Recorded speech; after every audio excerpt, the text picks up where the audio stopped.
Welcome to our deep dive today, and we are going to be tackling the fascinating world of baby care. Specifically 0 to 2. 0 to 2, those first couple of years. Yeah. And we have got a stack of expert advice, developmental insights, practical tips, Oh, we do. all those things that you need to know Yeah. to help you navigate this exciting but often overwhelming. Oh, absolutely. It's like having a team of baby whisperers Right here in the room with us. right here in the room with us, ready to share their wisdom. Yeah. So let's jump in. Okay, let's start with a topic that's probably on every new parent's mind, Yeah. and that's sleep. Sleep? I remember those early days with my niece. Oh, yeah. Sleep was a precious commodity, let me tell you. Absolutely. And one of the sources that we have, The Happiest Baby on the Block by Dr. Harvey Karp, Mm-hmm. really dives into the science behind a baby's sleep patterns. Oh, this is a good one. Yeah. Have you heard of the concept of the fourth trimester? It rings a bell, but refresh my memory. Okay. So the fourth trimester, it's the idea that for the first 3 months after birth, babies still crave that womb-like environment. They're not quite ready for the outside world just yet. So it's not just about being fed and warm. No. It's about feeling safe and secure and constantly held. Exactly. Yeah. Dr. Karp suggests recreating those worm-like sensations Yeah. using what he calls the 5 S's: Okay. swaddling side or stomach position, shushing, swinging, and sucking. I see. These can be incredibly effective in calming a fussy baby and helping them drift off to sleep. That makes so much sense. And I can see how those techniques would gradually help a baby adjust to life outside the womb. Precisely. It's a gentle transition and it takes patience. Speaking of patience, how can I tell if my baby's sleep patterns are on track or if there's something more I should be doing? That's a great question, and it's important to remember that every baby is different. Yeah. There's no one-size-fits-all approach. Right. But Dr. Karp does offer some reassuring guidance. Okay. He emphasizes that babies' sleep cycles are much shorter than ours, and they need time to develop those longer stretches of sleep. So those frequent wakings are actually normal. Absolutely. Okay. That is reassuring to know. And as you implement those 5 S's and create a calming bedtime routine, you'll likely start to see more regularity in your baby's sleep patterns. Okay, now let's move on to another essential topic, and that is feeding. Yes. Our source is very clear. Breast milk is the ideal food for babies, especially in those first 6 months. Yes, and it's not just about what many call liquid gold. Right. Breast milk is a dynamic substance constantly changing to meet your baby's needs. Hmm. It contains antibodies, hormones, and living cells that support their immune system, digestion, and brain development in ways that formulas simply can't replicate. Wow, that's fascinating. But what about those who can't breastfeed or choose not to? How can they ensure that their baby is getting the best possible nutrition Right. and that crucial bonding experience? That's an important consideration, and this source acknowledges that breastfeeding isn't always an option. But the key is to focus on creating a loving and responsive feeding environment, regardless of the method. Okay, Hold your baby close, make eye contact, talk, or sing to them. I see. It's about making feeding time a moment of connection and nourishment, both physically and emotionally. Dr. Sears, another expert we're looking at, talks about the emotional component of breastfeeding Yes.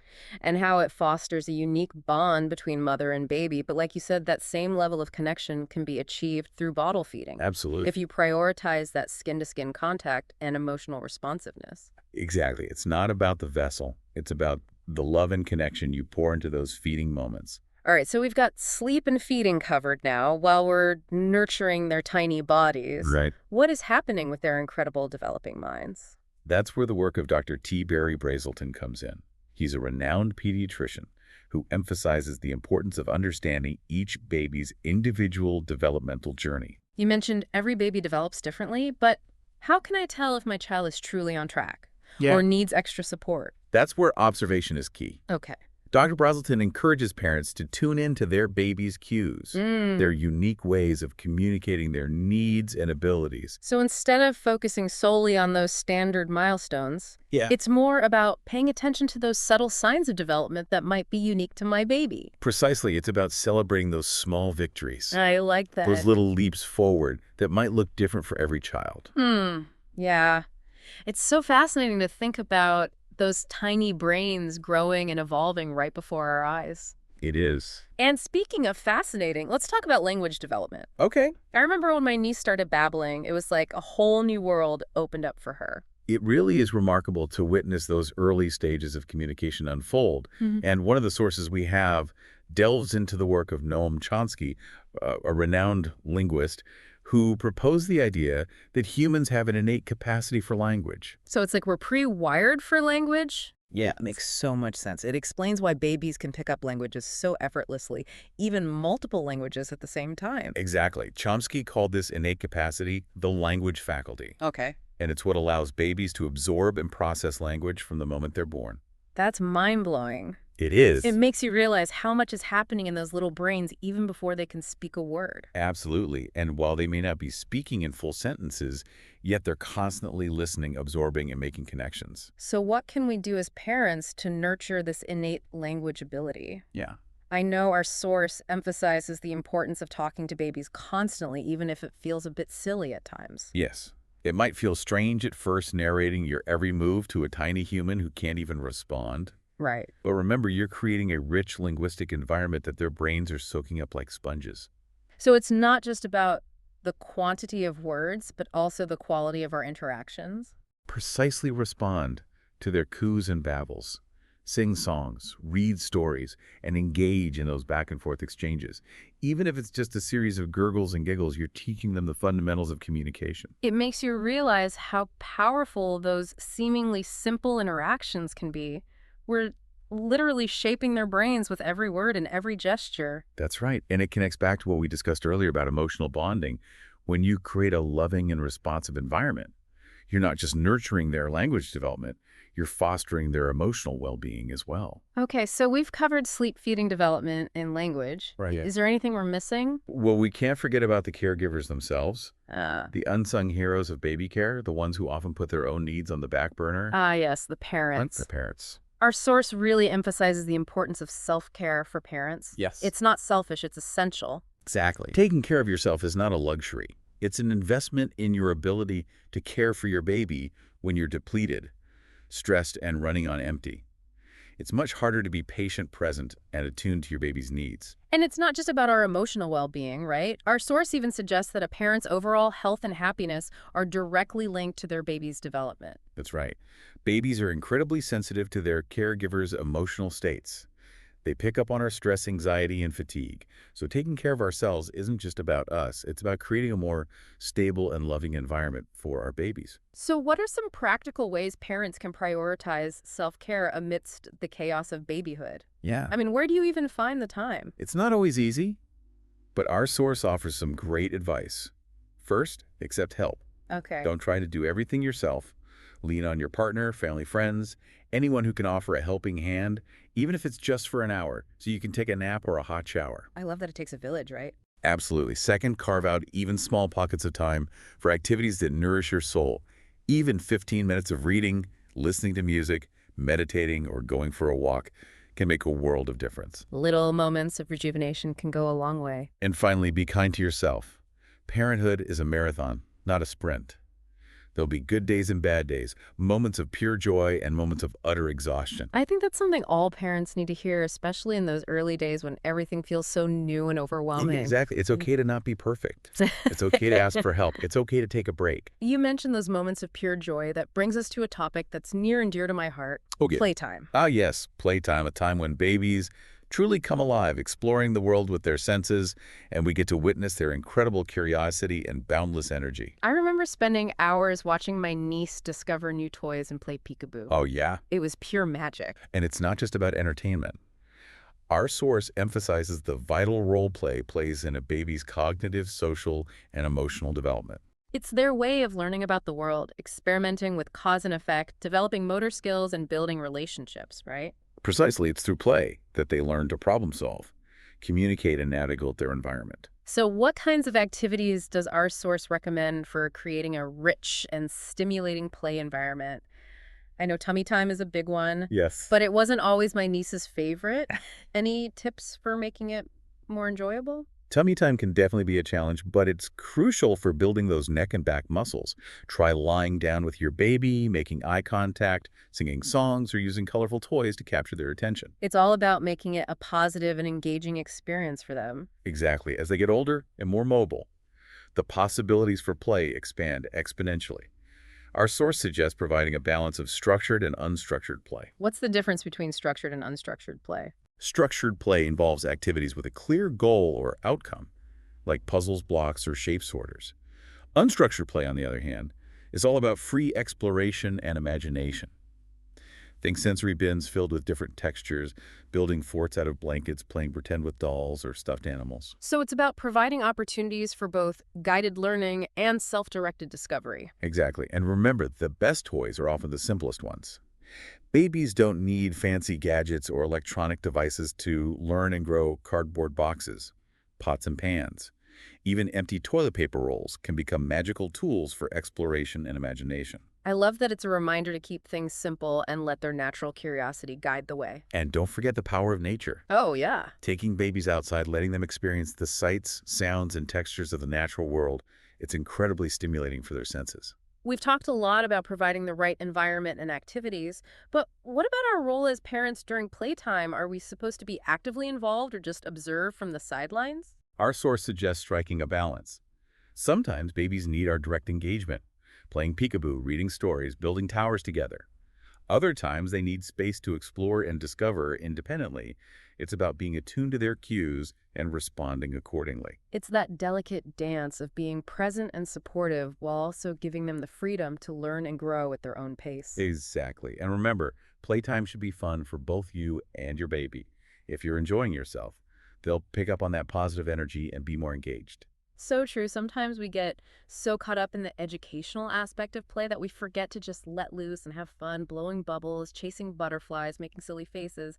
Those moments of pure joy are just as important as any structured activity. Absolutely. It's about connecting with your baby, sharing laughter and delight, and creating those special memories that will last a lifetime. Speaking of memories, let's talk about another way to create those lasting connections reading. I'm a huge advocate for reading aloud to babies, even from a very young age. And for good reason, our source highlights the numerous benefits of reading aloud to babies. It exposes them to the rhythm and melody of language, expands their vocabulary, sparks their imaginations, and fosters a love of books that can last a lifetime. Plus, it's such a wonderful way to bond with your baby. Those quiet moments, snuggled up with a book, create a sense of closeness and intimacy that's truly special. Exactly. It's a ritual you can start from day one and continue to cherish as your child grows. So we've covered sleep feeding development language, self-care, and play. Anything else we need to add to our baby care toolkit? Well, there's one more crucial element that underpins everything we've discussed: creating a secure and loving attachment with your baby. That's so important. Our source talks about the groundbreaking work of John Bowlby, a psychologist who revolutionized our understanding of attachment theory. Bowlby's research showed that babies have an innate need to form strong, secure attachments with their primary caregivers. These early attachments serve as a foundation for their emotional, social, and cognitive development. So it's not just about meeting their physical needs, it's about providing that emotional security and responsiveness that allows them to thrive. Precisely, when babies feel safe and secure, they're free to explore the world, learn, and grow. But when those early attachments are disrupted or insecure, it can have lasting effects on their development. So how can we foster those secure attachments? I know our source emphasizes the importance of being sensitive and responsive to our baby's cues. That's right. It's about paying attention to their signals, understanding their needs, and responding in a loving and consistent way. Whether they're crying for comfort, cooing for attention, or reaching out for a hug, it's about being there for them. It's about being that secure base from which they can venture out and explore the world, knowing they always have a safe haven to return to. Exactly. And remember, building secure attachments is a journey, not a destination. There will be ups and downs, moments of connection and moments of disconnection. But by staying attuned to our baby's needs and responding with love and consistency, we can help them develop the emotional foundation they need to thrive. I think this deep dive has given us so much to think about, from the science behind sleep and feeding to the power of play and the importance of secure attachments. It's been an incredible journey exploring the intricacies of baby care. It's a constant learning process, isn't it? And the more we understand about the amazing world of babies, the more equipped we are to nurture their development and guide them on their path to becoming healthy, happy, and well-rounded individuals. And on that note of growth and development, I think it's time to move on to our final segment, where we'll explore some practical tips and strategies for navigating those often challenging toddler years. Welcome back to our deep dive into the world of baby care. So far, we've covered a lot of ground, from the science of sleep and feeding to the power of play and the importance of secure attachments. We've seen how those tiny humans grow and learn at an astonishing pace. It is incredible. And now we're ready to tackle the next exciting chapter, the toddler years. Hold on tight, because things are about to get a whole lot more mobile and, dare I say, a little bit mischievous. That's right. As babies transition into toddlers, their newfound independence and boundless energy can bring a whole new set of challenges, but also a whole lot of joy. I remember those days with my niece. She was a whirlwind of energy, constantly exploring, testing boundaries, and of course, asserting her own little personality. And that's exactly what this stage is all about. Toddlers are on a mission to discover who they are and what they're capable of. They're developing their sense of self, their independence, and their place in the world. So how can we, as parents and caregivers, navigate this exciting but often turbulent terrain? I know our source emphasizes the importance of setting clear boundaries and establishing routines. That's crucial. Toddlers thrive on consistency and predictability. Knowing what to expect helps them feel safe and secure, even as they're pushing those boundaries and testing their limits. So think consistent bedtime routines, mealtime schedules, and clear expectations for behavior. Exactly. And it's not just about laying down the law, it's about providing gentle guidance and support as they navigate this newfound independence. Our source also talks about the importance of encouraging toddlers' natural curiosity and their desire to learn and explore. That's right. This is a time of incredible cognitive growth. Their brains are like sponges, soaking up everything around them. So how can we create an environment that fosters that love of learning? Provide them with plenty of opportunities for exploration and discovery. Think sensory activities, art supplies, books, building blocks, and plenty of time for unstructured play, both indoors and outdoors. Speaking of play, I know toddlers are all about testing their physical limits, climbing, jumping, and running. Any tips for keeping them safe while also allowing them that freedom to explore? Safety is paramount, of course. Make sure your home is child-proofed. Supervise them closely, especially in potentially hazardous areas, and set clear limits for acceptable behavior. But at the same time, allow them to take risks within reason. So it's about finding that balance between keeping them safe and allowing them to push their boundaries and develop those important physical skills. Exactly. And remember, toddlers learn best through experience. Let them climb, jump, run, and explore, but within a safe and controlled environment. Our source also talks about the importance of nurturing toddlers' emotional development. This is the age when those big feelings start to emerge: frustration, anger, jealousy, and of course, pure, unadulterated joy. And it's our job as caregivers to help them understand and manage those emotions, validate their feelings, teach them healthy coping mechanisms, and provide a safe and loving space for them to express themselves. So instead of trying to shut down those tantrums or telling them to stop crying, we need to empathize with their feelings and teach them how to deal with those big emotions in a constructive way. Exactly. And remember, toddlers are still learning how to regulate their emotions. It's a process, and it takes patience, understanding, and a whole lot of love. It sounds like the toddler years are a time of incredible growth and discovery, but also a time of great challenges for both toddlers and their caregivers. That's right. It's a roller coaster ride, but it's also an incredibly rewarding one. Any final words of wisdom for those navigating the toddler years? Remember to cherish those moments, even the messy and chaotic ones. These are the years when those little personalities truly blossom, and it's a privilege to witness their unique journeys unfold. And to all the parents and caregivers out there, remember, you're not alone. Seek support when you need it, celebrate those small victories, and most importantly, enjoy the ride. Well said. And with that, we've come to the end of our deep dive into the world of baby and toddler care. We've explored a wealth of knowledge from leading experts, and we hope you feel equipped with the tools and insights to navigate this incredible journey with confidence and joy. It's been a fascinating exploration, and we thank you for joining us on this deep dive. Remember, every baby and every toddler is unique, so trust your instincts, seek support when you need it, and most importantly, enjoy those precious moments with your little ones. Until next time, happy parenting.